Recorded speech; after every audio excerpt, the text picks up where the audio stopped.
In 2003, the NBA landscape changed forever as the Cleveland Cavaliers drafted a generational talent in LeBron James. James brought a new level of greatness to the Cavaliers.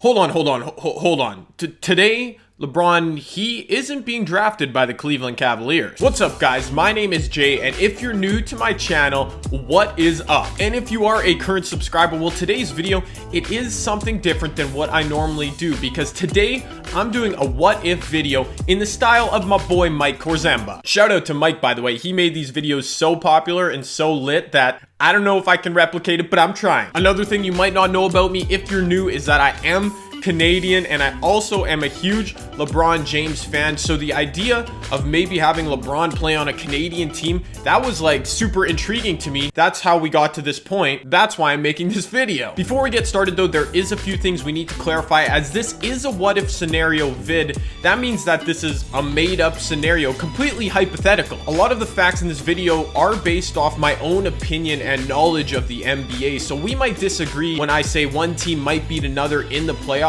but for the most part, it's just logical guessing. But for the most part, I will be using one stat called win shares, which represents how much value a player adds to a certain team or takes away if he's not there. So when I say a team is up 8 wins or down 8 wins because of this player, know that I'm using the win share stat mostly. And with all that being said, make sure that if you do enjoy this video, please hit the thumbs up button, because these videos, it's taken me an eternity to make. So if nobody really enjoys it that much, I won't make any in the future. But if you do, hit the thumbs up button. Let me know what other ones you might like to see. Now let's get into just what would happen if LeBron James was drafted by the Toronto Raptors. By now we all know the story. LeBron was drafted by the Cavs in 2003, won nothing, signed with Miami in 2011, won 2 championships, returned to Cleveland, and won another in 2016. But in this scenario, the lottery balls fall in the way of the Raps, who get the first selection, while the Cavs lose out on LBJ and fall to the 4th pick in the 2003 draft, where they take Chris Bosh. Inserting LeBron and Bosh into their new squads results in basically no changes off the hop, as both teams miss out on the playoffs in the East.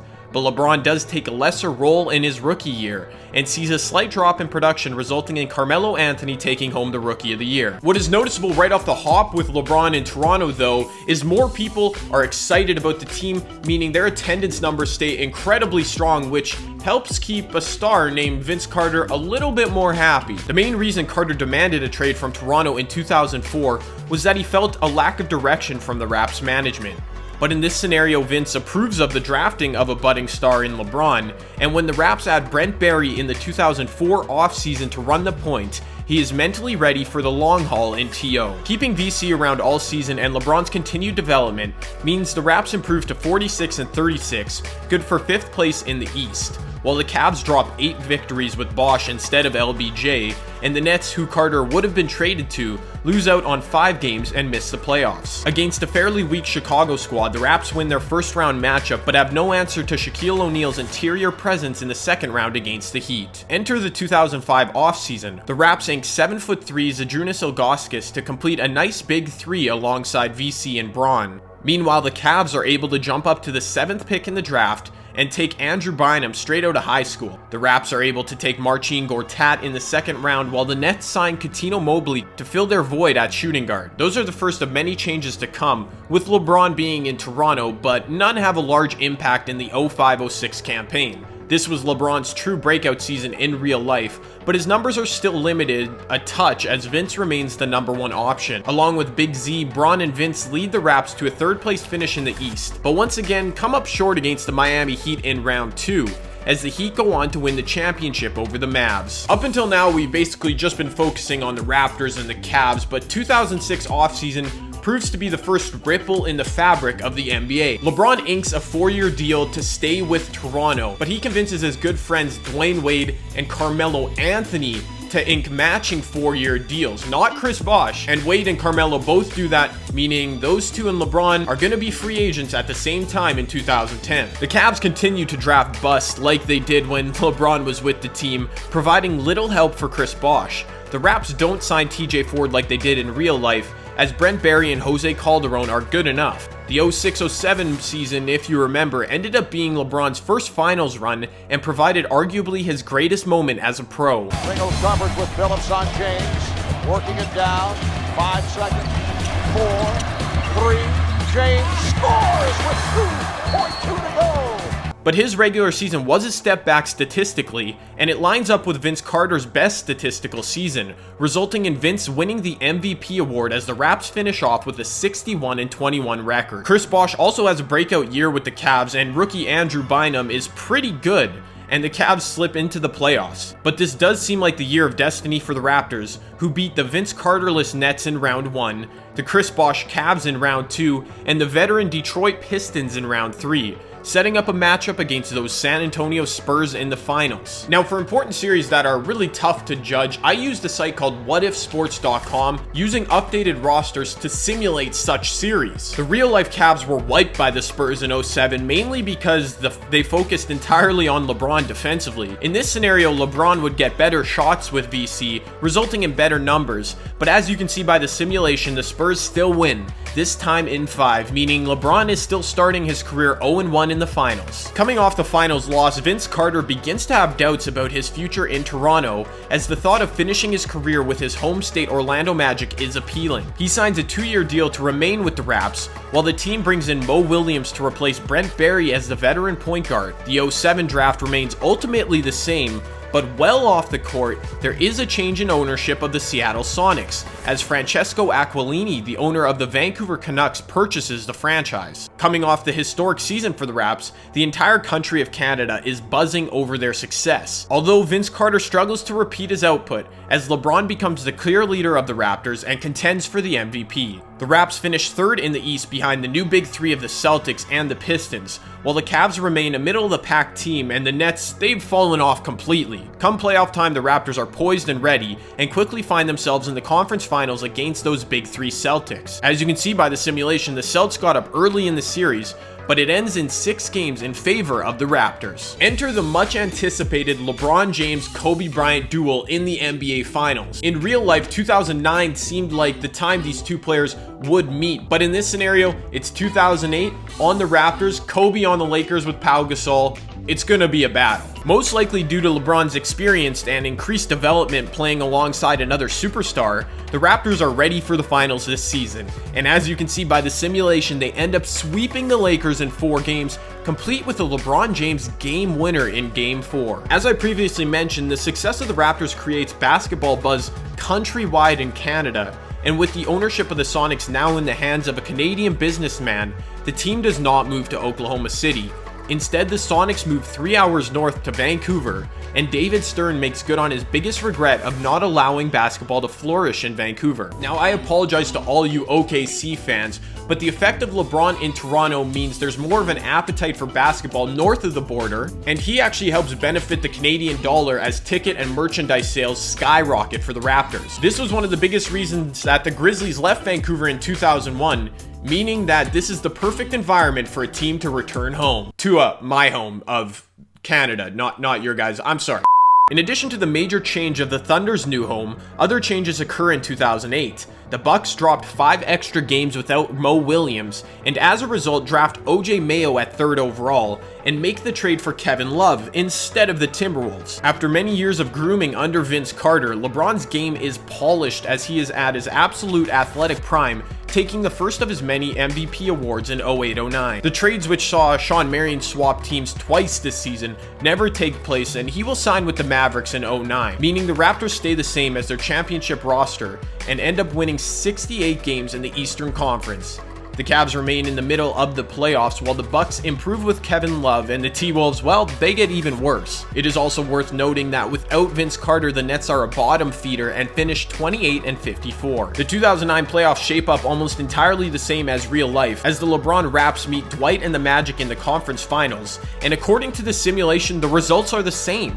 The Magic take the series in 6, and the Lakers end up beating Orlando in the finals. Now, if your mind wasn't blown by anything yet, like Vancouver getting the Thunder, well, the 2009 offseason, it's gonna blow your mind, and the rest of this what if is just gonna be crazy. Vince Carter's 2-year deal that he signed back in 07 with the Raps is now up, and he decides to go home to Orlando. And the Raps are left with very few options as LeBron is left alone in Toronto heading into the final year of his contract. The new Vancouver Thunder see their opportunity to snag a hometown player, and inked Steve Nash, who is fresh off missing the playoffs with the Suns in 09. Now, for the purposes of the draft, I'm keeping the draft lottery the same throughout, meaning if a team finished with the 8th worst odd and jumped up to the 1st overall pick like the Bulls in 08, whatever team gets the 8th worst odds after the changes that are made in this scenario, they still move up to number 1 in the draft. The lottery remains the same starting now. The T-Wolves without Kevin Love finished with the 3rd worst record in the league, meaning in 09 they jump up to the 1st overall pick and select Blake Griffin. This actually turns out to be beneficial for the Clippers though, as James Harden ends up in their grasp at the 3rd overall pick, while the Thunder slip in the draft and end up with a bust in Johnny Flynn at number 6. But if you have been doing the math and paying attention, the Nets dropped 6 extra wins without Vince Carter.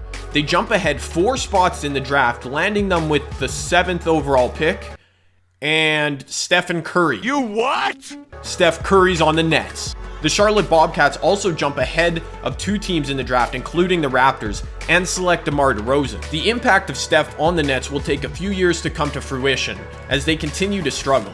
But they aren't the only one, as LeBron doesn't have enough help in Toronto. They finished 3rd in the conference. The Bucks improve with Brandon Jennings and Kevin Love, while the Suns drop 10 games without Steve Nash, the Thunder gain 5 with Nash, and the Clippers get better with Harden, and the Warriors get worse without Curry. The 2010 playoffs ultimately shape up the same as the Raptors fall to the Celtics in the conference finals in LeBron's final series in Toronto, and the Celtics actually win the 2010 finals as the Lakers are without Andrew Bynum, who was drafted, as you remember, by Cleveland back in 05. Now, if you recall, I said in 2006 that LeBron convinced Wade and Melo to sign matching 4-year deals. Well, it's now the 2010 offseason, and those 3 guys decide to team up in Miami. Now, with the future uncertain, the Raptors move 2 first-round picks to Charlotte, and in return get a future star in DeMar DeRozan. In addition to LeBron, Big Z and Marcin Gortat, who was drafted in 05, also leave via free agency, meaning the Raptors are basically back in the same place as they were in 2010. Due to the aforementioned ups and downs of certain teams in the previous season, and keeping in account the lottery remains the same, the new draft order sees the Sacramento Kings sporting the 1st overall pick. They take John Wall to lead their franchise, while the Golden State Warriors, who dropped an extra 5 games, pick at number 5 in the draft and take DeMarcus Cousins. Clippers also saw a jump in wins with James Harden, leaving them with the 10th pick and an opportunity to select Paul George. The 2010-11 season sees the beginning of the Miami Heatles era, and everything is basically status quo with swapping Melo and Bosh. Speaking of Melo, the blockbuster trade which sent him from the Nuggets to the Knicks obviously never happens. Also, the Nets, who have their future point guard with Steph Curry, don't trade for Darren Williams, and he remains with the Jazz. Elsewhere around the league, the Knicks drop 4 games without the addition of Melo, making them the worst team to make the playoffs, though they slip in. While the Cavs barely miss out in the East with Bosh and Bynum, the Suns drop without Nash, while the Thunder remain basically the same, and the Clippers jump up 7 games with a young Paul George and James Harden. Flash forward to the playoffs, and the East plays out exactly how it did in real life, with the Heat knocking off the MVP Rose Bulls in the East Finals, while the Vancouver Thunder and their veteran presence with Steve Nash propelled them to the 2011 Finals over the Mavericks. But with a stronger outside attack with Melo and an already proven LeBron James, he avoids choking, and they defeat the Thunder for their first championship in the new Heat era. Now we're into the 2011 draft, where quite a few changes occur. As I previously mentioned, the Knicks were the lowest ranked team entering the playoffs, meaning they hold the 15th overall pick, and with it select a future star in Kawhi Leonard. The trade between the Pacers and Spurs obviously never happens, and George Hill remains a Spur. The new draft order sees the Charlotte Bobcats rather than the Cavaliers jumping up to number 1 to pick Kyrie Irving, while the Phoenix Suns end up drafting Kemba Walker, and the Indiana Pacers select Klay Thompson at number 10. It is also worth noting that the Chris Paul trade from the Hornets to Clippers still takes place, but instead of a package that includes Eric Gordon, Chris Kaman, and Al-Farouq Aminu, the Hornets are able to tear Paul George from the Clippers in the deal. Already we're seeing major changes in the NBA as LeBron didn't choke and the Heat won their first of hopefully not 6, not 7, you get the point. They win a championship in 2011. And also Kyrie Irving is not on Cleveland now, making LeBron James' return a little less intimidating. Across the board in the lockout shortened 2011-12 season, there are mainly just minor changes at the bottom of the conference.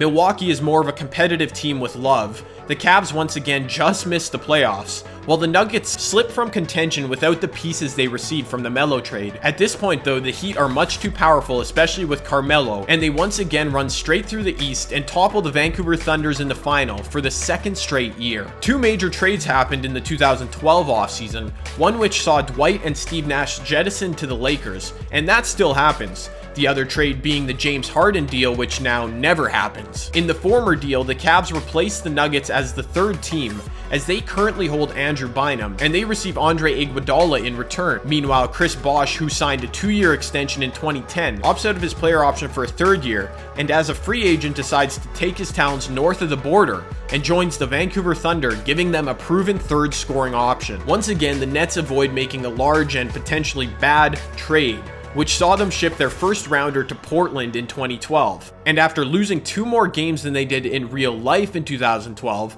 they once again luck out and this time get the first overall pick in the lottery, meaning yes, Anthony Davis is now a New Jersey Net. Also, by virtue of 4 more wins with Paul George, the Hornets move down in the lottery to select Damian Lillard, as the Kings and Raps both passed on him, as they have John Wall and Kyle Lowry respectively as their franchise point guards. Yes, the Nets now have Anthony Davis and Stephen Curry. I didn't even plan that out, it's just how it happened with the lottery, but they look like they're going to be the team of the future and not the joke that they are now. The impact is felt immediately as Steph, AD, and Brook Lopez boost the Nets to the second spot in the East, while the Pacers fall nearly out of the playoffs without Paul George and George Hill. In the West, the Warriors obviously take a big hit falling out of the playoffs. The Rockets are non-existent without Harden, and the Hornets slip into the playoffs with Paul George and Damian Lillard. Once again though, the top end of both conferences remains similar, and the playoffs play out nearly the same as they did. The Heat are too dominant for the upstart Nets in the East Finals,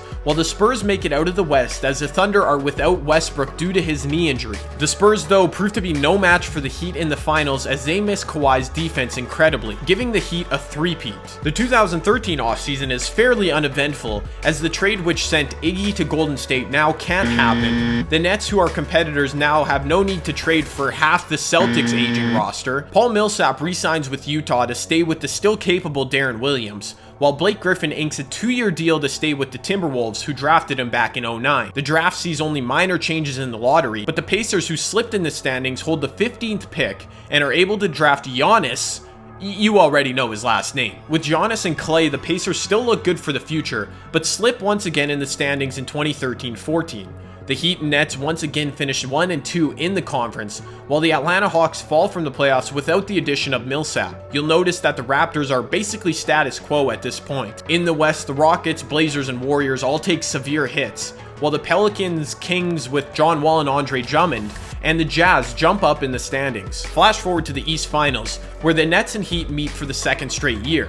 This time, the Heat have their hands full, and in fact, the Nets take the series in 7, with LeBron choking in the clutch in the deciding Game 7. Unfortunately now for the Brooklyn Nets, the Vancouver Thunder with Russ, KD, and Bosh all healthy are too much, and the Thunder win that much coveted championship, ending the reign of the Heatles. Now don't worry folks, if you stuck around throughout this whole video, it's almost coming to an end. And if you remember in 2014, LeBron returned home to Cleveland. Well, he actually does return home in this scenario as well. Unfortunately, there's no Kyrie Irving waiting for him back home, although the Cavs do pull off some management wizardry before the King announces his decision. They ship off Andre Iguodala and their 6th overall pick along with their 2015 first to the Denver Nuggets for the first overall pick in the upcoming draft, as the Nuggets believe Iggy makes them a contender. The Cavs select Andrew Wiggins and subsequently ship him to Milwaukee for Kevin Love, giving LBJ someone to run with in Cleveland. Also bad news for the Heat. Carmelo Anthony decides to sign with the Knicks, where he's always desired to play, and he is joined by Isaiah Thomas, forming a nice big three in the Big Apple with Kawhi Leonard. At this point, the draft is a complete free-for-all, as Jabari Parker ends up in Philly, Embiid in Orlando, and Aaron Gordon in Detroit. The 2014-15 season proves to be a dominant one for the Brooklyn Nets, as they win 69 games and Steph captures the MVP.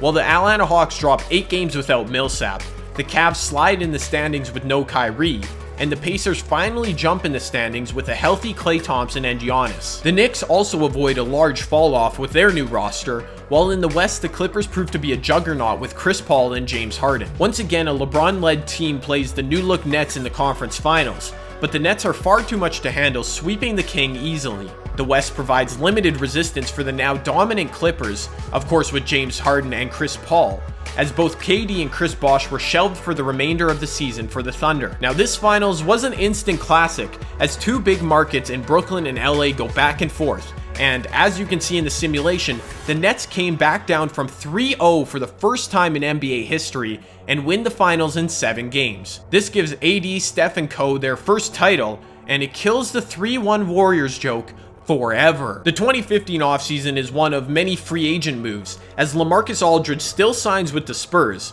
Paul Millsap is recruited by and joins LeBron in Cleveland, while Blake Griffin packs up and moves to New Orleans to form a big three with Damian Lillard and Paul George. The draft once again is a free-for-all, and the 76ers end up with Karl Anthony Towns, the Lakers grab Porzingis, and the Rockets get Devin Booker from Kentucky. At this point, you can see where the 15-16 season is going. No dominant Cavs, no dominant Warriors. It seems destined for the Brooklyn Nets. And the Nets, they are destined, returning back to the NBA Finals after defeating their state rival New York Knicks in the East Finals. While over in the West, the New Orleans Pelicans now have enough juice to top the Vancouver Thunder, who are missing their third option Chris Bosh, who is going through severe medical issues. This sets up possibly the most unlikely of unlikely finals matchups ever, as the Nets and Pelicans do battle.